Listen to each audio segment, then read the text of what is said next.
Assalamualaikum warahmatullahi wabarakatuh. Halo semuanya, pada kesempatan kali ini saya Josie dan rekan saya Nisha dari kelas 10Z ingin menjelaskan tentang Kerajaan Sriwijaya secara singkat. Kerajaan ini terkenal dengan kekuasaan daerahnya yang mencakup hingga luar tanah Nusantara. Selain itu, kerajaan ini juga terkenal karena bergerak di bidang maritim. Kerajaan Sriwijaya diyakini berpusat di Palembang, Sumatera Selatan berdasarkan pendapat Ki Kodes pada tahun 1918. Namun, letak pusat kerajaan ini masih diperdebatkan. Selain itu, beberapa ahli berpendapat bahwa Sriwijaya sering berpindah pusat kekuasaan karena memiliki karakteristik sebagai kerajaan maritim. Di sebelah kiri terdapat peta yang menunjukkan pusat kekuasaan Sriwijaya dilabeli dengan warna merah. Di peta ini digambarkan bahwa Sriwijaya dapat menguasai hingga tanah Thailand, yang membuktikan seberapa besarnya kerajaan Sriwijaya pada kala itu. Selanjutnya, sejarah singkat Kerajaan Sriwijaya.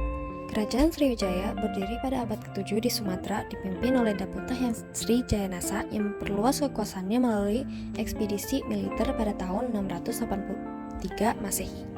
Kerajaan ini menguasai jalur perdagangan di Asia Tenggara, khususnya Selat Malaka, dan menjadi pusat penyebaran agama Buddha, hubungan diplomatik dan perdagangan dengan kerajaan lain, memperkuat kerajaannya, tetapi mulai menurun pada abad ke-11 akibat serangan dari kerajaan Kola. Selanjutnya ada Raja-Raja Kerajaan Sriwijaya. Pertama, Dapuntahyang Sri Jayanasa. Pendiri Sriwijaya memimpin ekspedisi penaklukan pada tahun 682 Masehi.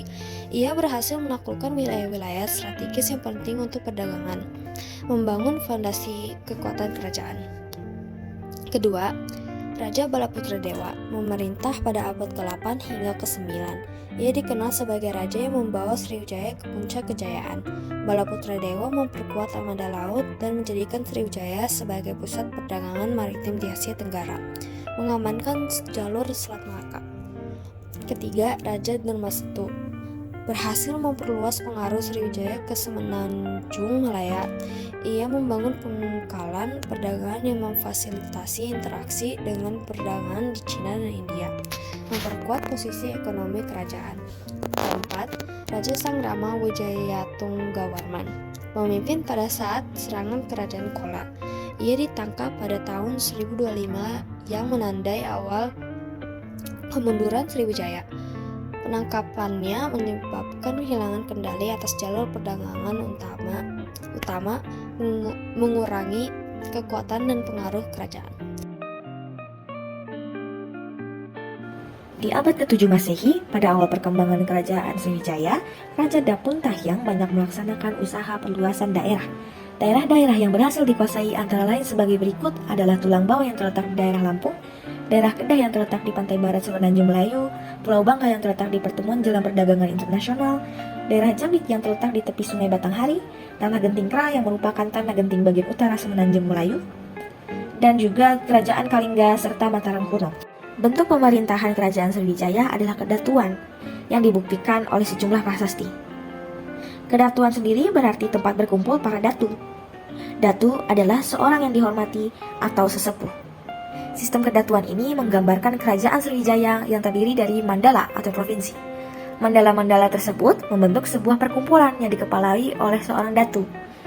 Hal ini menunjukkan bahwa peran datu yang tidak hanya sebagai ketua, tetapi juga berperan sebagai orang tua yang dihormati keberadaannya. Datu dipilih oleh para putra dari keturunan kerajaan. Penduduk Sriwijaya mulanya hidup dengan bertani. Akan tetapi, karena Sriwijaya terletak di tepi Sungai Musi dekat pantai, maka perdagangan menjadi cepat berkembang. Perkembangan perdagangan didukung oleh keadaan dan letak Sriwijaya yang strategis. Kerajaan Sriwijaya terletak di persimpangan jalan perdagangan internasional. Dahulu kala, para pedagang Cina yang akan ke India singgah dahulu di Sriwijaya. Begitu juga para pedagang dari India yang akan ke Cina. Sriwijaya semakin ramai dan berkembang menjadi pusat perdagangan karena para pedagang melakukan bongkar muat barang dagangan. Sriwijaya mulai menguasai perdagangan nasional maupun internasional di kawasan perairan Asia Tenggara, perairan di Laut Natuna, Selat Malaka, Selat Sunda, dan Laut Jawa berada di bawah kekuasaan Sriwijaya. Kapal-kapal yang singgah dan melakukan bongkar muat harus membayar pajak kepada kerajaan Sriwijaya. Tampilnya Sriwijaya sebagai pusat perdagangan memberikan kemakmuran bagi rakyat dan negara Sriwijaya. Dalam kegiatan perdagangan, Sriwijaya mengekspor gading, kulit, dan berbagai jenis binatang liar. Sedangkan barang impornya antara lain adalah beras, rempah-rempah, kayu manis, kemenyan, emas, gading, dan binatang. Selanjutnya ada Prasasti Telaga Batu. Prasasti Telaga Batu ditemukan di Palembang. Prasasti ini tidak berangkat tahun, isinya terutama tentang kutukan-kutukan yang menakutkan bagi mereka yang berbuat kejahatan. Selanjutnya Prasasti Kota Kapur. Prasasti Kota Kapur ditemukan di Pulau Bangka, berangkat tahun 658 Masehi. Isinya terutama pemerintahan kepada para dewa untuk menjaga kedatuan Sriwijaya dan menghukum setiap orang yang bermaksud jahat. Selanjutnya ditemukan juga Prasasti Telaga Batu di Palembang. Prasasti ini tidak berangkat tahun. Isinya terutama tentang kutukan-kutukan yang menakutkan bagi mereka yang berbuat kejahatan. Lalu terakhir ada Prasasti Kota Kapur yang ditemukan di Pulau Bangka berangkat tahun 608 Saka atau 656 Masehi. Isinya terutama tentang permintaan kepada para dewa untuk menjaga kedatuan Sriwijaya dan menghukum setiap orang yang bermaksud jahat. Masa kejayaan. Masa kejayaan Kerajaan Sriwijaya berlangsung dari sekitar abad ke-7 hingga abad ke-11 Masehi. Dengan pusat kekuasaan di wilayah Sumatera, Sriwijaya dikenal sebagai kerajaan maritim yang kuat dan memainkan peran penting dalam mengendalikan jalur perdagangan di Asia Tenggara, terutama di Selat Malaka, Laut Jawa, dan Laut Cina Selatan. Letaknya yang strategis memungkinkan Sriwijaya untuk menguasai perdagangan antara India dan Cina, sehingga menjadi pusat pertukaran barang seperti rempah-rempah, emas, dan sutra. Selain kekuatan ekonominya, Sriwijaya juga menjadi pusat penyebaran agama Buddha di Asia Tenggara. Banyak pelajar dan biksu dari seluruh Asia, termasuk dari India dan Cina, datang untuk belajar agama Buddha di Sriwijaya. Salah satu yang terkenal adalah biksu Cina, Yixing, yang mencatat tentang kemakmuran Sriwijaya saat itu. Kerajaan ini memiliki hubungan diplomatik yang kuat dan berbagai kerajaan lain, termasuk dinasti Tang di Cina dan kerajaan-kerajaan di India. Dukungan Sriwijaya terhadap jalur perdagangan dan penyebaran agama membuatnya sangat dihormati di kawasan Asia. Masa keruntuhan. Masa keruntuhan Kerajaan Sriwijaya terjadi secara bertahap mulai dari abad ke-11 Masehi. Faktor utama yang mempengaruhi kemundurannya adalah serangan dari Kerajaan Chola di India Selatan sekitar tahun 1025.